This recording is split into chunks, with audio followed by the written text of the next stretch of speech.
you just buy the house because it's the location that you want, and then you do the remodeling later. But as I tell my clients, you say, well, we're going to wait a couple of years. Okay, well, it's going to be 10% more in a couple of years. Yeah. So where are you at right now?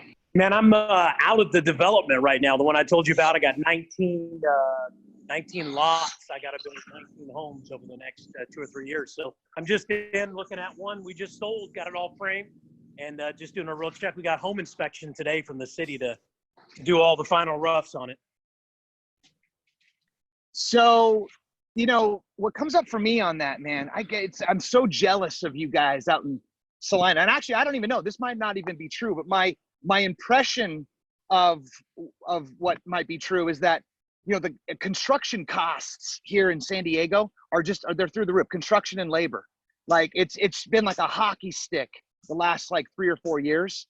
And I just have this like impression that it's cheaper to build out in Salina. Like, is that true? Or like what's actually true on that deal?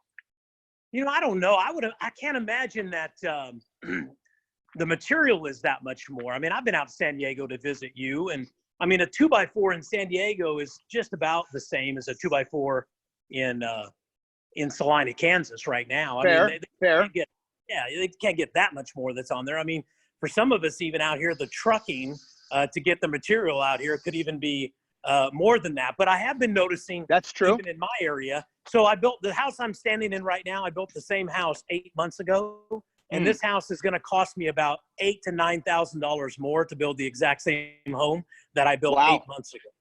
Yeah. What's that? What's that as a percentage? Roughed in. What is that? I don't know. It's really only about 3 or 4%, I think. Okay.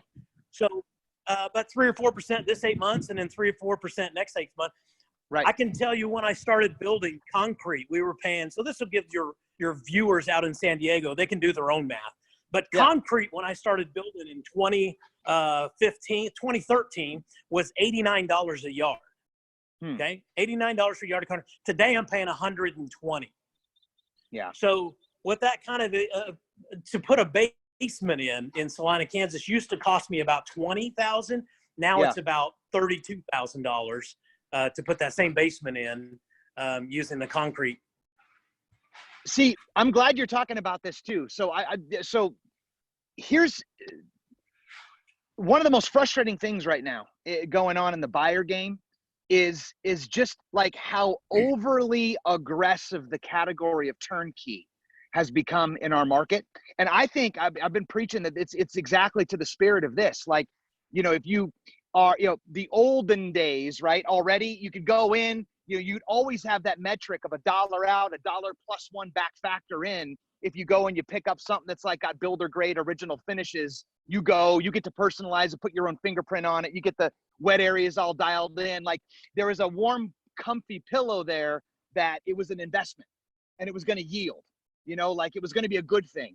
And it doesn't feel like that's the case right now with all the economic uncertainty and people losing, you know, 15 to 20 to 30% of their stock wealth profile and all the.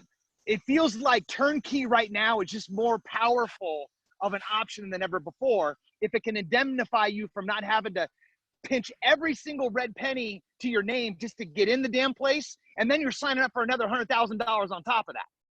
Right. Well, it brings up a good point. So, you know, I build homes, but I'm also a real estate agent. And what we're finding is just trying to get the buyer in our market to recognize the value of all of the upgrades that the client has done to the house that they're looking at. So you can go out and look at new construction, and yeah, as a builder, I'd love for you to buy new construction. But if new construction's not in the cards for you, when you go look at these homes, I mean, we all know the HGTV where, okay, let's buy this house, and then we can drop in a new kitchen, we can put an addition on, we can redo the master bath. Well, that shit's getting expensive. You know what I mean? Like, not only the time it takes, and then you got to live in that mess, or you got to even find a contractor who, one, is reputable, two, will finish the job, three, won't gouge you, and four, will even show up. And so, yeah, I mean, you're hitting the nail on the head there is, if you're in the marketplace, you can either buy new construction or you have to give the seller the value of what they've done over the last 3 or 4 years for their new kitchen, their tile job, all new hardwood floors, exterior, everything that's there, because the cost to do that, for you almost to duplicate that right now would cost you 10 to 15 more % than what it took them to do 2 or 3 years ago. So true, man. Yeah.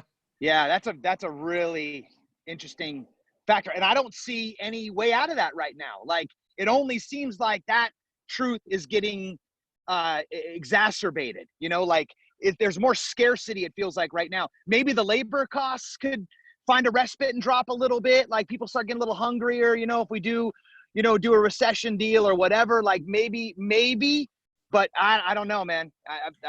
I feel like that's only kind of got to be more of the new norm. I've been in this long enough to know when we had the recession before, what happens is this, though, is the guy who's willing to cut the cost to get the job means he has less resources, less guys on the payroll, which means it takes longer to do. And maybe he's laying off the best tile guy he's got because he can't afford to pay him the $25 an hour or $30 an hour. So now you've got a guy laying tile who is okay, but he's not the master at it, you know? Yeah. And so it's going to be interesting times of the remodeling versus new construction versus how long do you just buy the house because it's the location that you want, and then you do the remodeling later. But as I tell my clients, you say, well, we're going to wait a couple of years. Okay, well, it's going to be 10% more in a couple of years. Yeah. You know? So well said. There's a little background right there of the new one going up. Nice. So the one I was just walking through sold over the weekend, and so we're doing all the final inspections. So a young family moved into this, and they're getting to pick out all of their finishes. Yeah. And so this is the development. We're located in Salina, Kansas. Just a little hometown home builder here at TWI Construction, doing our thing, man. Hey, quick question as a bookend on that. Yeah. And I know that you're not going to be able to nail this in, but just kind of as as a thought experiment, what percentage of premium do you think a buyer is going to pay for a brand new home versus a kind of an average resale in your market? Oh, I would say, again, not much more. I just don't think that we were having a conversation with a guy the other day, and it's, the new construction with the cost going up and the labor, some of these existing homes can be even a better buy right now than new construction. But isn't that true? Isn't that true for the automotive market too, though? For sure. I mean, but I drive a new car. I drive a new truck. You know what I mean? Like, I'm just a new kind of guy buyer. I have one for a couple of years, and then I buy a new truck. And I probably could buy the same truck that's a year older with 20,000 miles. But it's just in my DNA that every 2 years my company buys new trucks. No different than certain people. They want to buy a new home. Like, their goal is to always, you know what, I'm going to buy a new home, live in a new home.